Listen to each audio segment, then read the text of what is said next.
Thought Exchange is a channel where I have an opportunity to interview people on topics I'm really passionate about, most especially the body-mind connection. My name is Vicki Taylor.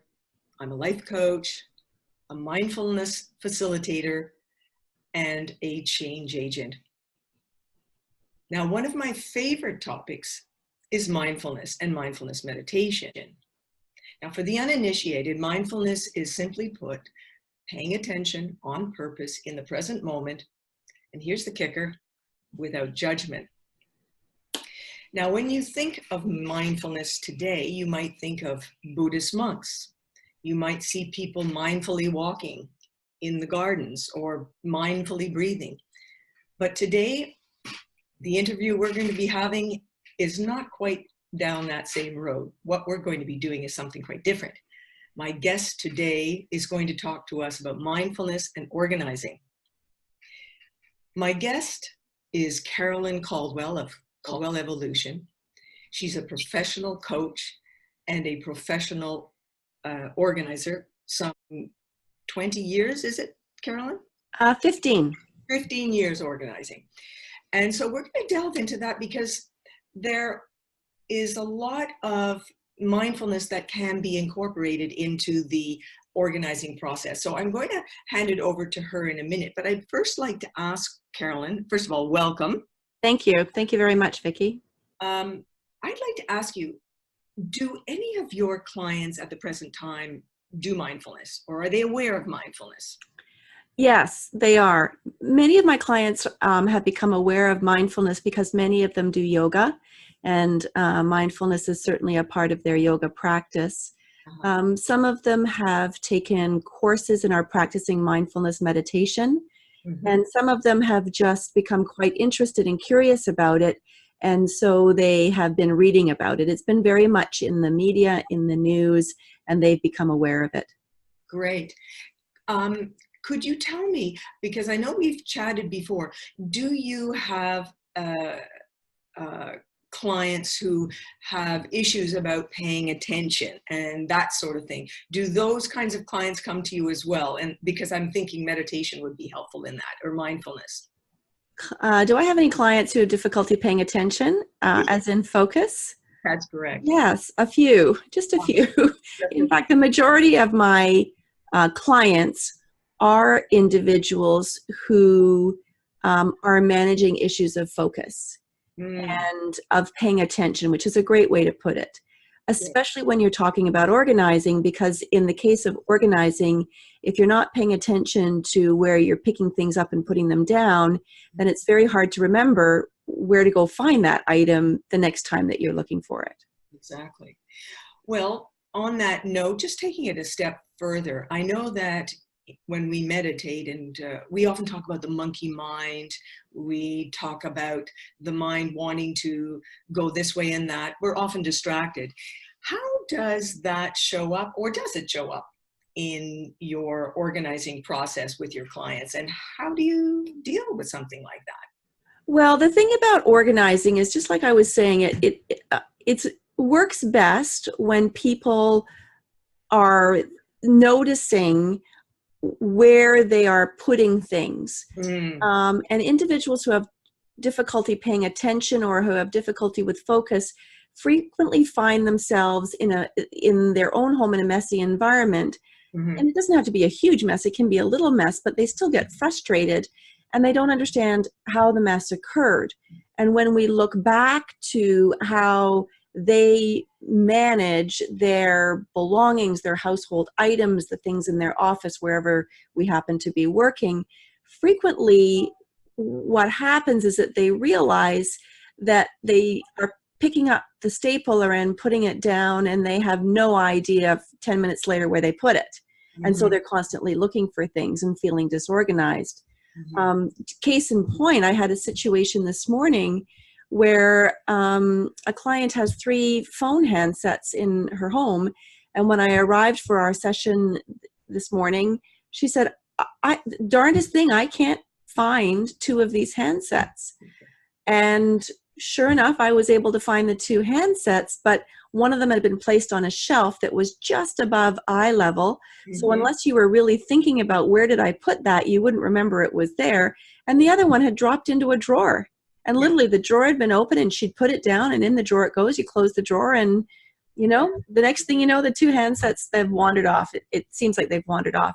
Right. When you bring mindfulness into that process where people can think about what they're actually doing, you know, they're finished with their phone and they're thinking about the phone, bringing it to the here and now, and they're thinking, I want to put this back on the cradle, or I want to put it where I'm going to remember it, where it is, you know, sitting on the corner of my desk or sitting on the dining room table or whatever the answer might be for that particular client. Making a habit also, I suppose, as well. Well, for people who are dealing with that monkey mind, who are dealing with the issues of focus and distractibility and paying attention, that monkey mind doesn't really ever go away. So when they can train themselves with mindfulness, then they can calm their mind, they can think about what they're doing, and then they're going to remember that the next time that they're trying to look for whatever it is they're looking for. The same is true when a client is sorting through a backlog of disorganization. Right. One of the most difficult items is paper. And people who struggle to organize paper struggle to clear a backlog because there's so much of it, and every piece of paper usually requires a separate decision. So if they are struggling with focus and paying attention at the same time, then you can imagine it doesn't take very long. They pick up the piece of paper, they make a decision, they, you know, write on it or file it or do whatever. They do the next piece of paper, and before they get very far down their pile, they've been distracted by something that they found in the drawer. And if they can bring mindfulness to the intention of that project, I'm going to sit here and finish this paper, or I'm going to do 30 minutes, or I'm going to do 10 minutes, or I'm going to, you know, do this until I get halfway down, whatever the intention is, their mindfulness can help them work through that project. And I'm thinking that you are probably suggesting chunking and having, as you say, specific time limits, a beginning and an end, a 5-minute, and then after that period is over, the individual feels, oh, I got that done. You know, there's a... Yeah, and especially when you apply mindfulness to it, you're going to put some intention to it. Exactly. Right? So my intention is to sit here for 10 minutes, and I'm going to be very mindful. You know, I'm going to keep track of the time, however I do that, with a playlist or, you know, a time timer or a, you know, a whatever alarm clock or whatever. It doesn't really matter. But whatever you're going to use, you're going to mindfully work through that project for that intention, for that 10 minutes, or until the paper's gone, or whatever, you know, the intention might be. Yeah. Great information. One last question. I know that with mindfulness meditation, when we delve into our thoughts and feelings, some emotions come to the fore. And I would imagine in organizing, decluttering, and that whole process, that you might be touching on or triggering certain emotions that have laid dormant, and there might be a need for compassion. So for the individual, that is. And I'm curious, how do you see self-compassion entering this whole process as well? Well, you know, as professional organizers, from my perspective, it's really, really important that I work with my clients free of judgment.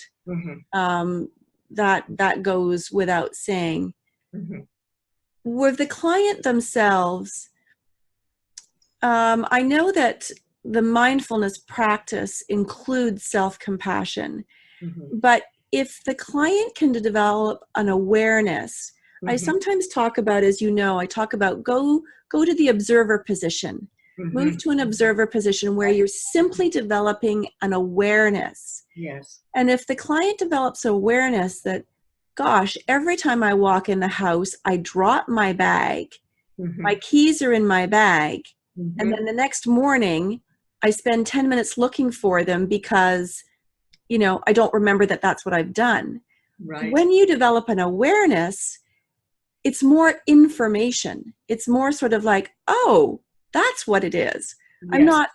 I'm not a bad person. I'm not silly or Yes. stupid. I'm not even disorganized. Yes. I just don't notice that that's what I'm doing. And bringing the awareness that mindfulness offers to our day-to-day routines, to the places where disorganization shows up, can be very, very helpful for people. And then they can stand away from the judgment. And then they can say, well, now that I know what happens, what do I want to do about that? Mm-hmm. And that puts them back in having control over their lives. Mm-hmm. So removing the judgment, developing the awareness, bringing the mindfulness to the task, and then being in control about, well, what would I like to do about that? What would be a better way for me so that, I know that the keys are wherever the keys are supposed to be, right? Great. And, I'm always talking about people who are tossers and droppers, which is a lot of us. But, grab the keys and toss them into a dish at the front door, or, whatever the answer might be. Exactly. Well, you've wrapped it up very nicely, Carolyn. Thank you for that. You're I welcome. also thank you for being my first guest on this channel. Yay, lucky me. So pleased to have you there. And perhaps I'll have you back another time. And in the meantime, thank you, Carolyn. Thank you, Vicki. Thank you very much for joining us today. And don't forget to subscribe. There's a subscribe button below. And Carolyn, what are your coordinates that people can reach you at? Yeah, people can find me on my website at caldwellevolution.com. They can find me on Instagram, Caldwell Evolution, and they can also find me on Facebook at Caldwell Evolution. Great. And as for me, you can reach me at www.veronicataylorcoaching.com. And until the next time, thank you again. Bye-bye for now.